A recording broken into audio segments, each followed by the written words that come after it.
Excellencies, I thank Minister Wang Yi and China for convening this important discussion.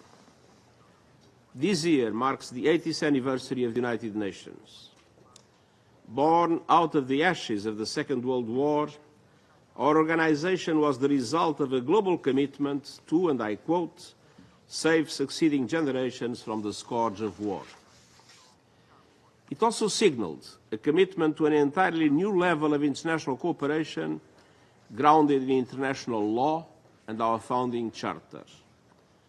To help countries move past the horrors of conflict, to forge sustainable peace, to tackle poverty, anger and disease, to assist countries in climbing the development ladder, to provide humanitarian support in times of conflict and disaster, to embed justice and fairness through international law and respect for human rights, and to work through this Council to push for peace through dialogue, debate, diplomacy and consensus building. 8 decades later, one can draw a direct line between the creation of the United Nations and the prevention of a third world war. 8 decades later, the United Nations remains the essential, one-of-a-kind meeting ground to advance peace, sustainable development and human rights. But 8 decades is a long time, and because we believe in the singular value and purpose of the United Nations, we must always strive to improve the institution and the way we work. We have the hardware for international cooperation, but the software needs an update. An update in representation to reflect the realities of today. An update in support for developing countries to redress historical injustices.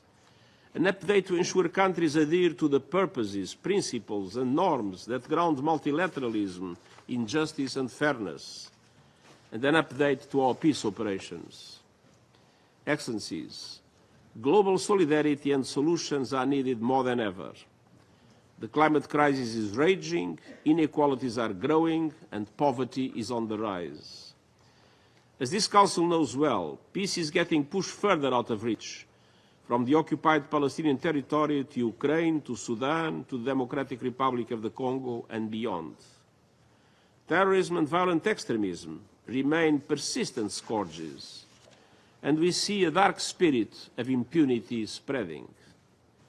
The prospect of nuclear war remains, outrageously, a clear and present danger.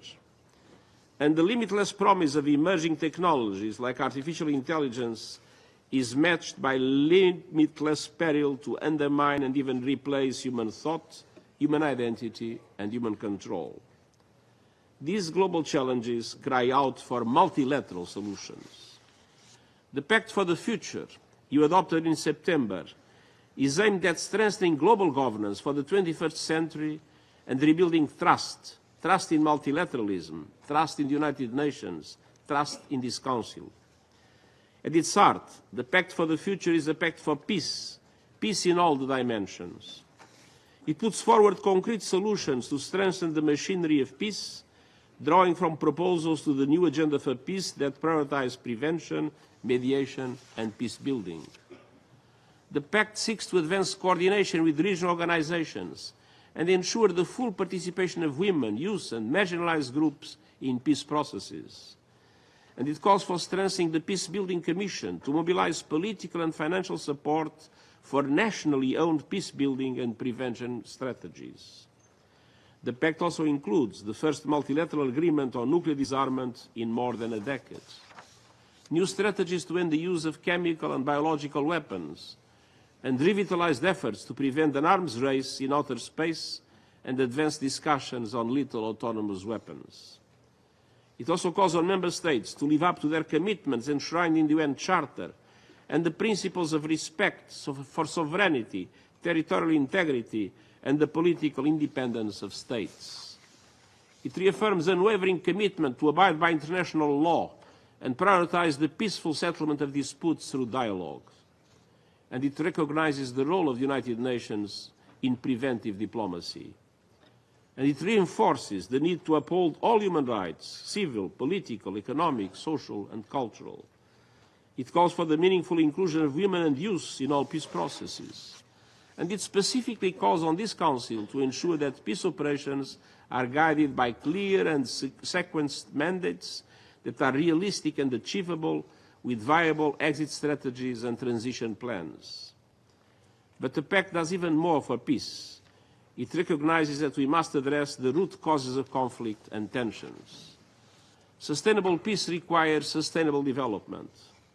The pact includes support for an SDG stimulus to help developing countries invest in their people and tackle their challenges, like moving towards a future anchored in renewable energy. It includes a revitalized commitment to reform the global financial architecture to better and more fairly represent the needs of developing countries. And it includes a global digital compact that calls for an AI governance body that brings developing countries to the decision-making table for the first time. Excellencies, the Pact also recognizes that the Security Council must reflect the world of today, not the world of 80 years ago, and sets out important principles to guide this long-awaited reform. This Council should be enlarged and made more representative of today's geopolitical realities. We must also continue improving the working methods of this Council to make it more inclusive, transparent, efficient, democratic, and accountable.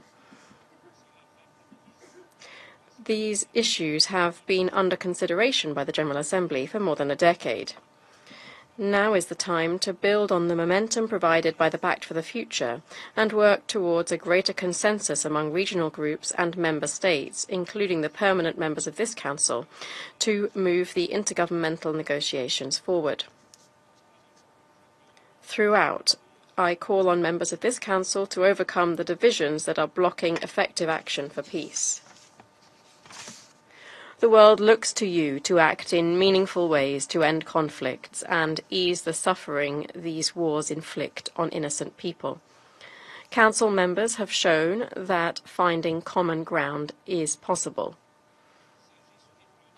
From deploying peacekeeping operations to forging life-saving resolutions on humanitarian aid, to historic recognitions of the security challenges faced by women and young people, to the landmark Resolution 2719 supporting African Union-led peace support operations through assessed contributions. Even in the darkest days of the Cold War, the collective decision-making and vigorous dialogue in this Council maintained a functioning, if imperfect, system of collective security. I urge you to summon this same spirit, continue working to overcome differences, and focus on building the consensus required to deliver the peace all people need and deserve. Excellencies, multilateral cooperation is the beating heart of the United Nations. Guided by the solutions in the Pact for the Future, multilateralism can also become an even more powerful instrument of peace. But multilateralism is only as strong as each and every country's commitment to it. As we look to the challenges around us, I urge all member states to continue strengthening and updating our global problem-solving mechanisms.